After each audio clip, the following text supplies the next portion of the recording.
Here we go. Let's go ahead and do a movie recap on Fear. And as always, spoilers ahead. So the movie's about Nicole. Nicole's 16 years old. She comes from a good family. She got two best friends, Margot and Gary, and she's a good girl. Now, Nicole lives with her dad, Steven, her stepmother, Laura, and her little brother, Toby. And her parents don't play about her. They're real strict when it comes to Nicole. So we see Nicole and she's hanging out with her friends. While she's out, she sees this guy. And she keeps making eye contact with him because he's kind of cute. His arms are real big. He's acting all nonchalant. While they're out, they get invited to this party. But Nicole's like, nah, I don't think I can go. I gotta do something with the family that day. But that all changes when she sees the same invitation in the cute boy's hands. So boom, it's the night of the party. And Nicole runs into the cute boy she was just locking eyes with. And his name is David. And David is a dream boat. He's charming, however, he is too old. He's 23 and she's 16. Now, David and Nicole are talking, but something happens. There's all this commotion and everybody at the party just starts running off. Nicole can't find her friends fast enough and David's standing right there, so David grabs Nicole and takes her so they can run off to safety out of the building. Now, the party's over, but there's still time to kick it. So later on, we see David and Nicole cruising around in David's car. And they're hanging out and there's chemistry and they obviously like each other, but hold up, it's getting close to Nicole's curfew. Nicole's like, David, I gotta go. My parents don't play about me. But David's like, I got you. And from there, he turns back the time on Nicole's watch and he convinces her to break her curfew. She gets home, but not on time, and her stepmama is up waiting for her. Her stepmama, Laura, is like, Nicole, where have you been? And Nicole's trying to explain herself, but all Laura can hear is that Nicole was out late with the boy. So Laura's like, girl, don't you ever break curfew again. Go upstairs and take off that makeup because you look like a slut. Pause, Nicole don't like this, and the next morning, she has to talk with her father. And Nicole's father's not really listening to her. He's stuck on the fact that Nicole was out late with the boy. Nicole's getting frustrated. She goes, Dad, tell your wife to not call me a slut because I ain't one. Nicole's daddy ain't helping nothing. And all this is doing is making her want to spend more time with David. And that's exactly what she does. Oh, he's picking her up after school. They're going on all kinds of dates. Like it's all lovey-dovey. Nicole is happy. However, Steven, her dad, is mad that Nicole keeps breaking her curfew. He knows that it's David's fault. So Steven wants to meet David, so David comes over. Laura and Toby and the dog, everybody just loves David, but not Steven.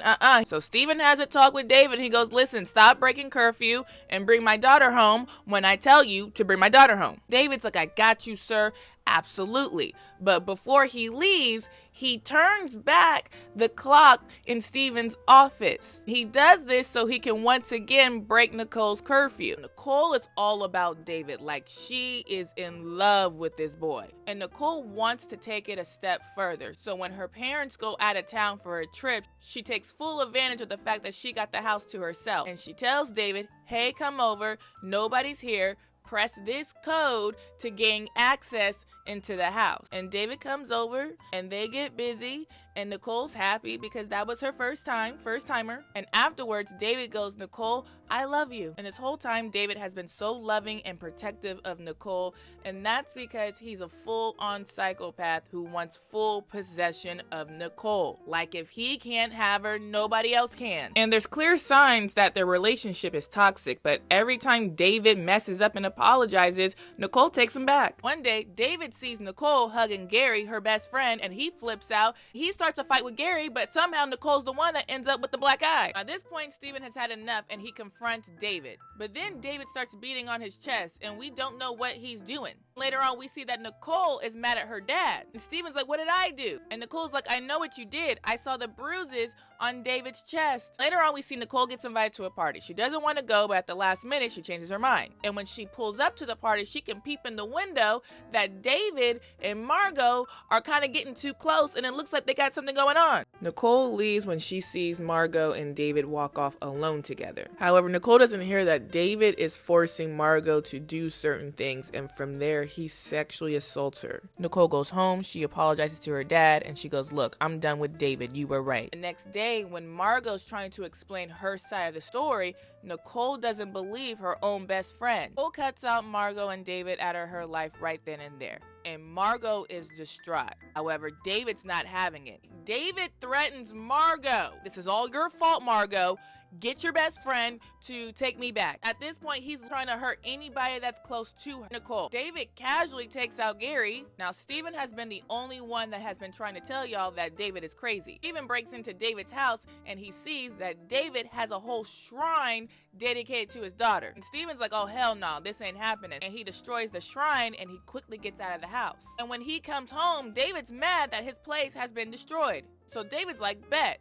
David gathers his boys and he decides to head to Nicole's house. He wants Nicole for himself and he wants Nicole's family to go away. Now, at Nicole's house, Margot rolls up and she tells Nicole, hey, Gary has been found not with us anymore. And while Margot's there, the family notices that they got visitors at the door. There's a ding dong, and then we see the family's dog's head. And that's it. David has taken out the family dog. David and his friends are trying to get into the house. But hold up, Nicole messed up a long time ago, giving David the key code to get into the house. Steven, Laura, and Margot are putting up a fight. However, Margot gets knocked out, and eventually Steven and Laura get tied up. Nicole's trying to stay alive and save her family. However, in the midst of all this, one of David's friends tries to take advantage of her. And David doesn't like this. So David takes out one of his boys and he goes, listen here, Nicole,